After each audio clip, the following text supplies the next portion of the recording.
You have to recognize that you're not an imposter. You're a newcomer, striving to grow into your desired self.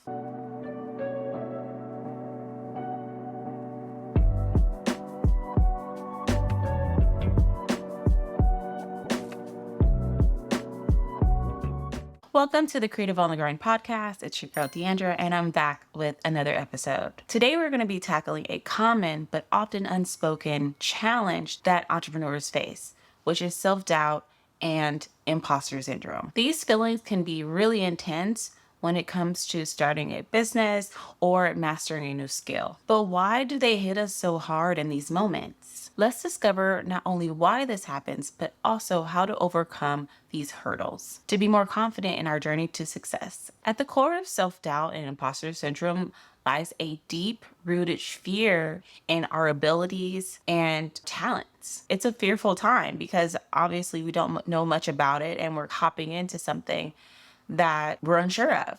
So of course those feelings of self-doubt and imposter syndrome are going to come up. And it's a normal feeling. I feel that everyone, when they first start whatever it is, you have those feelings. But it's how you navigate with these feelings and overcome these obstacles and hurdles and get to the other side. You have to recognize that you're not an imposter.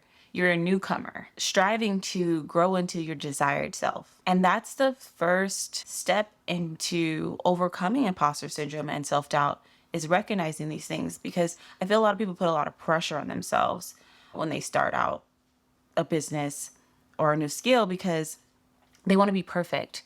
They see someone who they look up to or who inspires them, and they're like wanting to do everything exactly like them. They want to make sure that all of their ducks are in a row. Everything is perfect before they can even show up, because you're striving to be someone who's possibly 5, 10 years ahead of you. And that's not how you'll ever thrive or grow. You can always look up to these people, but if you're going to look up to them in a way where it's going to hinder your growth and your success, then I would say maybe stop looking at this person so that you can do your thing. Personally, I've had this several times. Luckily, when I first started my first business as a balloon artist, I really didn't have many balloon artists to look up to. So I made my own lane in that way. And I felt like that was from the most authentic place. And I felt that I could be myself and do whatever I wanted because this was my journey. And it was very uncomfortable, but scary at the same time. But I love that I'm taking leaps of faith into things that I had no idea of when it came to accounting and emails and building systems for my business. I had no idea how to do these things. And I really did feel like an imposter when I was sending an invoice or talking to someone on the phone, not knowing what I was doing. But I had to build that momentum and get comfortable with it. And it comes with time and practice, especially with my work. I was the number one imposter because I did not know what I was really doing when I was showing up, but I did the best that I could. Also, where I feel like I experienced a huge moment of self-doubt and imposter syndrome was when I started pivoting into the coaching space. Now, this is where it really hit me, is because for years I've just been a designer and a creative. And obviously, I've always given business advice to people around me, and it's never been an issue. But now turning it into a business, it's a whole new realm for me, and it feels very uncomfortable. And then the epidemic of coaches have popped up. So there's coaches everywhere, and it's a lot for me to compare myself to. And that's what was holding me back for a long time, because I was like, oh, maybe I need to have my assistants like this, or maybe I need to have this program, or this course, and that course, and all of these ebooks so that I can look like the next best coach. But the thing is, I had to realize that I'm nothing like these coaches out here, because a lot of them, and I'm not trying to shun anyone, but a lot of them are just regurgitating a lot of things that they heard or got from ChatGPT. And for me, I really experienced these things and have 10 years in the game of being an entrepreneur. So what I'm teaching people are my experiences and my knowledge. So it's really coming from an authentic place. It's not made up. It's something that I really experienced. And usually when a client asks me a question, I've been through that, because I'm telling you, there's so many things that you go through when starting a business that you don't forget. And these are experiences that I can share. And that's where I built my confidence to say, you know what? I want to start a podcast too. I want to share my knowledge because I know a lot and I've been through a lot. And I'm not an imposter. And where is this self doubt coming from? Because I have all the knowledge that I need right here in my brain. I have it all. I just have to be confident in who I'm speaking to and who my audience is so that I can show up authentically me. And I feel that when you are starting your new venture, you are a newbie. Like when you get a new job and it's your first day, and you go in there with that mindset that you are a newbie, you don't know anything. So obviously you have someone there to hold your hand and train you and show you all of the ropes and to give you tips and tricks on how to succeed with your job. The thing is, when you are a entrepreneur or starting a skill, 9 times out of 10, there's not really going to be someone there to hold your hand, but you can always go get a mentor or a coach or invest in education and these things like that, because those are the things that will help you build that confidence. And then after you achieve something the first time, you do start building confidence to continue to keep jumping off of cliffs, as I say, in new ventures, because you've done it once and then you succeeded and you made it through and then you do it again and you just keep doing that. And that's how you achieve your goals. And stop looking at yourself as, I'm an imposter. All these people are going to look at me and say, who does she think she is? She has no idea what she's doing. Yeah, I don't. That's the truth. We all don't know what we're doing when we first start. And that's the beauty of it, is that we can use that and just be okay with messing up and be okay with showing up the way we want to show up and not try to be this person that we're not.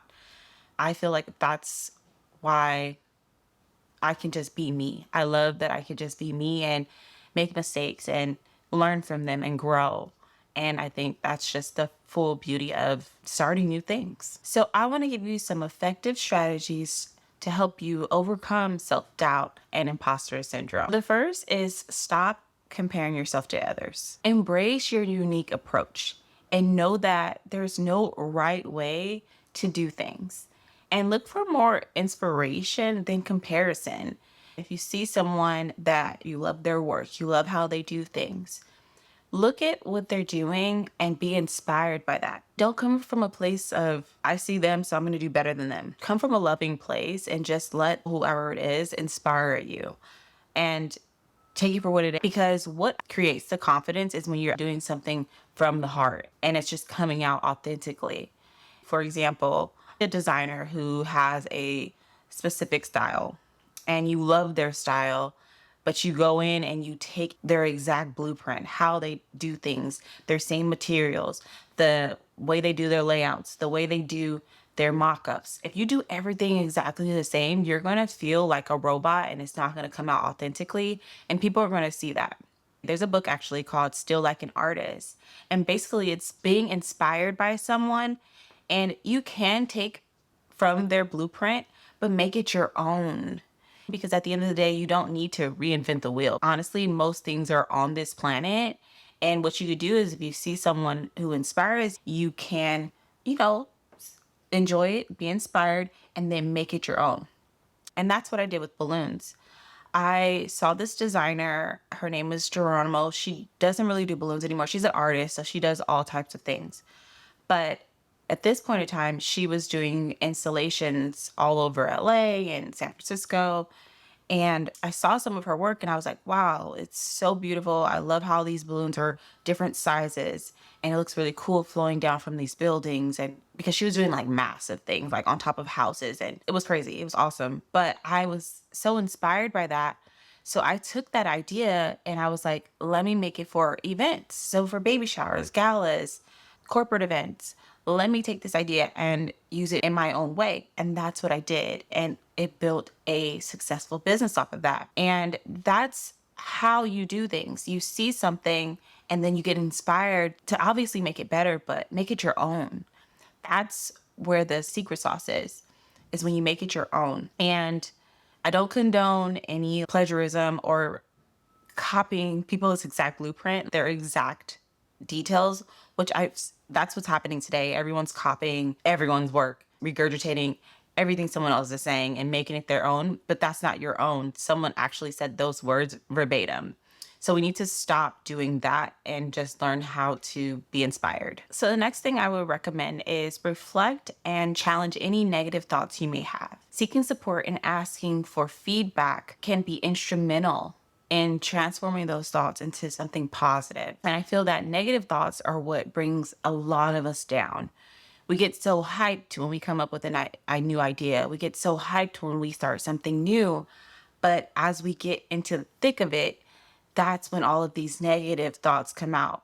And you start to say, am I really supposed to be doing this? I remember I challenged myself to do pole dancing. And I went in and I did not know what I was doing. And I got on that pole and I was like, wow, this is so challenging. Like, I don't think I could do this. And then after months of trying and taking classes, I started getting better. But I had to challenge these thoughts because I wanted to give up so many times. There was times where I would have bruises and I would look at myself like, why are you doing this? Why are you beating yourself up? All of the things came to my mind but I had to challenge them because I was like, no, I want to do something new. I want to try something new and experience it and take it for what it is. And if I would listen to those negative thoughts right off the bat, I probably would have quit and not do it again. And not to say I'm still doing that, but at that moment, I did really conquer it for a good 6 to 8 months. I enjoyed it. And that was my goal. And, I wanted to be able to do a full spin and all of these things. I had my goals and I met my goals. So I didn't let negative things come into play when I was trying this new skill. Honestly, too, another thing that got me through that is that I had a great teacher. She was awesome. And even I took a couple private classes with her and she really motivated me and encouraged me to keep moving forward. And times when I thought I wasn't doing great, she was like, no, you actually so much closer than you thought you were. And it was such a cool feeling, because I know that I'm very hard on myself sometimes. So hearing feedback from someone else eases up all of that anxiety and like overthinking. Sometimes what you need is a support system, a tribe, a person, a mentor, someone who's going to be there to help you in those times of uncertainty and to guide you and keep you on the right track. And I feel that's when it comes to like entrepreneurship or even trying something new, the pride is what gets in the way. Being so prideful that you don't want to reach out and ask for help is going to hinder your success. And I've noticed that as a coach that a lot of people are scared to reach out or they don't want to reach out in fear of looking like they don't know what they're doing.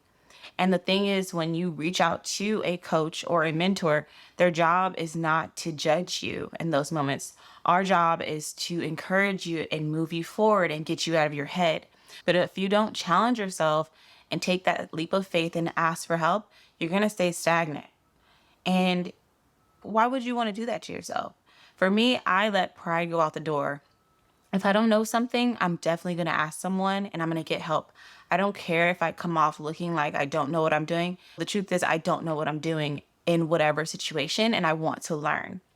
So obviously, I'm going to ask for that help or I'm going to invest in whatever I need to get me to where I want to go.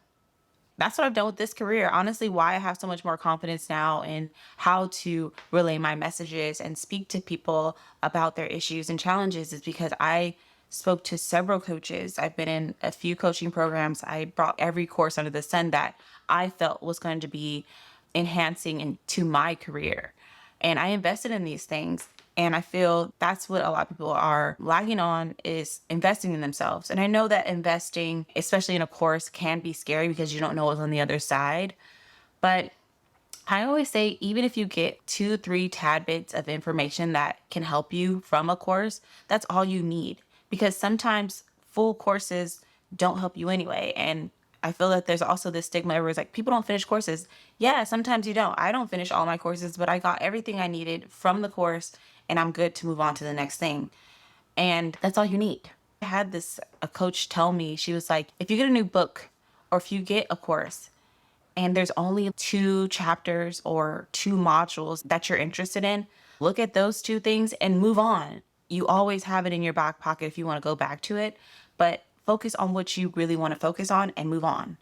And that is how you start thriving and succeeding and seeing things come to fruition, which segues me into my last strategy, which is to invest in yourself, invest in education. And I get it. Sometimes finances are tight. I get it. I've been there before. I've been where I didn't have much to my name, but I still invested in a program and I got what I needed from it, and I learned, and I took that information and ran with it. It's just an investment, and I feel when you give out, it's always going to come back to you. Think about it like that. If you're investing whatever it is into education, just know it's going to come back to you through knowledge. Once you master and learn that skill, you can elevate to the next level. Treat it like a video game. You need this skill to get to the next level. Then you need this other skill to get to the next level. And you keep doing that and mastering your skills and your talents. As a business owner, if that's your goal, you have to invest in education because you need to learn systems, you need to learn communication, you need to learn active listening, you need to learn invoicing, accounting. There's so many things you need to learn. So I always say, master these skills the best that you can so that when you are approached with a challenge, you don't get startled and you're stuck, because it's going to happen regardless. But when you are ahead of it, it feels so much better when you do encounter and you're like, you know what? I do know how to do this. I do feel that investing in yourself is one of the highest forms of self-love. And I know that a lot of people don't see it that way, but it is, because it's just like investing into that skincare that you love, or those new shoes, or whatever it is that makes you feel good.